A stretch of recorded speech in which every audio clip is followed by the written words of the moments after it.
Hi friends, welcome to Shruti story world. ఈరోజు కథ వచ్చేసి రాక్షస ప్రేమ పార్ట్ 8.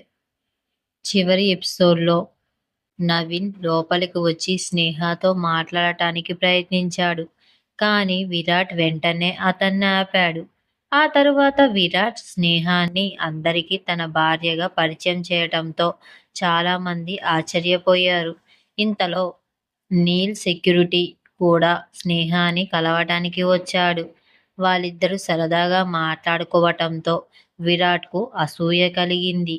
నవీన్ స్నేహ దగ్గరకు వచ్చి కొద్దిగా వంగి, ఏమిటి వదినా, నేను మీతో మాట్లాడటానికి వచ్చాను, మీరేమో నన్ను వదిలి వెళ్ళిపోతున్నారు అని అన్నాడు. స్నేహ కొంచెం అసౌకర్యంగా అనిపించింది. ఆమె కొద్దిగా వెనక్కి ఒక్క అడుగు వేసి భయంతో తన చూపులను విరాట్ వైపు తిప్పింది. తన చుట్టూ ఉన్న ప్రతి కదలికను ప్రశాంతంగా గమనిస్తున్న విరాట్ వెంటనే స్నేహ దగ్గరకు వచ్చాడు. స్నేహ కంగారు పడినప్పుడల్లా ఆమె కళ్ళు తన కోసమే వెతుకుతున్నాయని అతనికి తెలుసు. స్నేహ తన వైపు చూస్తుందని గ్రహించిన వెంటనే అతను ఒక్క క్షణం కూడా వృధా చేయకుండా ఆమె చేతిని పట్టుకొని తన వైపుకు లాక్కొని నవీన్తో చాలా గంభీరమైన స్వరంతో ఇలా అన్నాడు. ఆమె ప్రస్తుతం ఎవరితోనూ ఎక్కువగా మాట్లాడే మూడ్లో లేదు. అది మీకు అర్థమైందని నేను అనుకుంటున్నాను. ఒకవేళ అర్థం కాకపోతే నేను మీకు ఇంకా బాగా వివరిస్తాను అని విరాట్ గొంతులో ప్రమాదకరమైన హెచ్చరిక వినిపించింది. చిన్నప్పటి నుంచి విరాట్ కోపం గురించి బాగా తెలిసిన నవీన్ ఇప్పుడు తాను వెనక్కి తగ్గాలని అర్థం చేసుకున్నాడు. ఆ తరువాత అన్నయ్య, నేను నీతో మాట్లాడాలి అని అనుకుంటున్నాను అని చెప్పాడు. విరాట్ గొంతులో అదే కఠినత్వం ఉంది. ఇప్పుడు నీకు అర్థమైంది కదా, నువ్వు వెళ్ళిపోవడం మంచిది అని చెప్పేసరికి నవీన్ ముఖం నుండి చిరునవ్వు మాయమై అతను వెంటనే వెనక్కి తగ్గాడు. అక్కడి నుంచి జారుకున్నాడు. ఇది చూసి స్నేహ కొంచెం ఇబ్బందిగా భావించింది. నేను ఏమి కోరుకుంటున్నానో విరాట్కు అర్థం కావటానికి నన్ను ఒక్కసారి చూడటమే చాలు.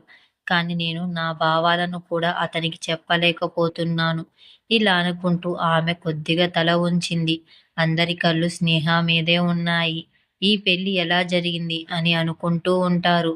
నవీన్ వెళ్ళిపోయిన తరువాత అతిథులు నెమ్మదిగా స్నేహ మరియు విరాట్లను కలవడానికి రావడం మొదలుపెట్టారు.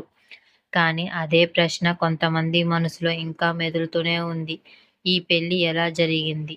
చివరి క్షణంలో వధువును మార్చటానికి ఏం జరిగింది అని అందరి నోట్లో గుసగుసలు వినిపించటంతో విరాట్ చిరునవ్వుతో మైక్రోఫోన్ తీసుకొని ఇలా అన్నాడు.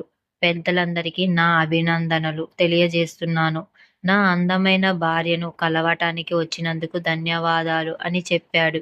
అతను అలా చెప్పగానే తన చేతులతో స్నేహాన్ని ముఖంపై ఉన్న ముసుగుని తొలగించాడు. అక్కడ ఉన్న వారందరూ ఒక్కసారిగా షాక్ అయ్యారు. ఈ పెళ్లిలో స్నేహాన్ని చూస్తారని ఎవరూ ఊహించలేరు. కొందరు ఆశ్చర్యంగా, మరికొందరు మాటలు రాలేకపోయారు.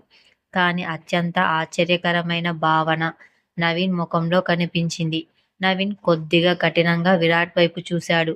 కానీ విరాట్ అతని వైపు చూడాల్సిన అవసరం కూడా అనుకోలేదు. సరిగ్గా అప్పుడే విరాట్ కార్యదర్శి నీల్ అతని దగ్గరికి వచ్చి చిరునవ్వుతో ఇలా అన్నాడు. చివరికి బాస్కి పెళ్ళయింది. ఇప్పుడు బహుశా నేను కూడా ఇంట్లో సమయం గడపాల్సి వస్తుందని నేను అనుకుంటున్నాను. ఎందుకంటే నా సమస్యను ఆయన అర్థం చేసుకుంటారు. అలా చెప్పి వెళ్ళిపోతాడు. స్నేహ మెల్లగా నవ్వుతుంది.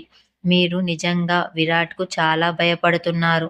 కానీ మీరు చెప్పింది అక్షరాల నిజం. ఈరోజు నేను కూడా అతని కోసం చాలాసేపు ఎదురు చూడాల్సి వచ్చింది. ఇలా నవ్వుతూ బదులిచ్చింది. వదిన గారు, మీకు తెలియదు. ఈరోజు ఆఫీస్లో బాస్ గారు పూర్తిగా వేరే మూడ్లో ఉన్నారు. మొదట కోప్పడ్డారు. ఆ తర్వాత ఎవరికి చెప్పకుండా తనంతా తానే క్యాబిన్ నుండి బయటకు వచ్చి ఇంటికి వెళ్ళిపోయారు. బాస్ గారు అంత త్వరగా ఆఫీస్ వదిలి వెళ్ళగలరని నేను ఎప్పుడూ ఊహించలేదు. ఆ మాటలకి స్నేహ మెల్లగా నవ్వి, ఎప్పుడూ ఊహించలేనంతగా ఉంటుందా అని అనుకుంటుంది. నీళ్ళు కూడా నవ్వడం మొదలుపెట్టాడు. బాస్ ఇప్పుడు మనల్ని చూస్తున్నాడు కాబట్టి నేను వెళ్ళిపోవాలి. లేకపోతే ఆయన నన్ను ఉద్యోగం నుంచి తీసేయవచ్చు అని అంటాడు. నీల్ ఈ మాట అనగానే విరాట్ నిజానికి కోపంతో చూస్తున్నాడని స్నేహ గ్రహించింది. స్నేహ వెంటనే తన చూపును పక్కకు తిప్పుకొని నీల్ను ఆపటానికి ప్రయత్నించింది. ఆగండి, ఆగండి, మీరు ఎలా వెళ్ళగలరు? అందరూ నా వైపే చూస్తుంటే నాకు ఇబ్బందిగా అనిపిస్తుంది. ఇప్పుడు నా సెక్యూరిటీని నేను నీ వైపు తిప్పుకోవాలని చూస్తున్నావా అని విరాట్ కోపంగా అంటాడు. ఆ గొంతు విని స్నేహ ఒక్కసారిగా ఆశ్చర్యపోతుంది. కానీ స్నేహ అతని వైపు చూసి మెల్లగా నవ్వుతూ ఇలా అంటుంది. అప్పుడే సడన్గా స్నేహ, నువ్విక్కడే ఉన్నావా? మరి పెళ్లి సంగతేంటి? అది నాకు చెప్పలేదా? అని ఒక గొంతు వినిపిస్తుంది. స్నేహ వెంటనే తన చూపు తిప్పి చూడగా తన ప్రాణ స్నేహితురాలు తన ఎదురుగా నిలబడి ఉంది. సియా కళ్ళల్లో ఆశ్చర్యం, ఉత్సాహం రెండూ కనిపిస్తున్నాయి. సియా కాలేజీ రోజుల నుంచి స్నేహకి ప్రాణ స్నేహితురాలు. కానీ ఆమె పెళ్ళికి హాజరు కాలేకపోయింది. అందుకే దాని గురించి ఆమెకు ఏమీ తెలియదు. ఈరోజు ఆమె కూడా ఈ ఘనమైన విందుకు వచ్చింది. దానికి కారణం పెళ్ళికూతురు తన ప్రాణ స్నేహితురాలై అవుతుందని అతనికి అస్సలు తెలియదు. సియ స్నేహాన్ని గట్టిగా కౌగిలించుకొని, నువ్వు నాకు చెప్పలేదు పెళ్లి గురించి అని మాట్లాడుతుండగా స్నేహ నవ్వి ఇలా అంటుంది. నేను మీకు అన్నీ నెమ్మదిగా చెబుతాను. ప్రస్తుతానికి నేను ఉన్న పరిస్థితిని నన్ను అర్థం చేసుకో అని చెప్పగా స్నేహ కొంచెం అనుమానంగా చూస్తుంది. స్నేహ, ఇక్కడ ఏమీ తప్పు లేదు కదా అని అడుగుతుంది. స్నేహ చిన్న చిరునవ్వుతో ఇలా అంటుంది. మీకు నా గురించి తెలుసు కదా, నేను ఏది తప్పుగా జరగనివ్వను అని చెప్పటంతో సియా కొద్దిగా తలూపింది. సరే కానీ నేను బావగారిని కలవాలి అని చెప్పటంతో స్నేహ అతని వైపు చూస్తూ, అతను సరిగ్గా ఎదురుగా ఉన్నాడు. అతన్ని పోయి కలువు అని చెప్పింది. సియా మొదట కొంచెం కంగారు పడినా తర్వాత ధైర్యం కూడగట్టుకొని విరాట్ వద్దకు వెళ్ళింది. ఆ తర్వాత సియా, బావగారు నమస్కారం.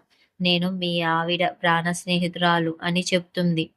విరాట్ ఆమె వైపు చూసి తర్వాత నెమ్మదిగా తన చూపుని స్నేహ వైపు తిప్పాడు. స్నేహ చిన్నగా సైగ చేసి నెమ్మదిగా మాట్లాడు అని అంటుంది.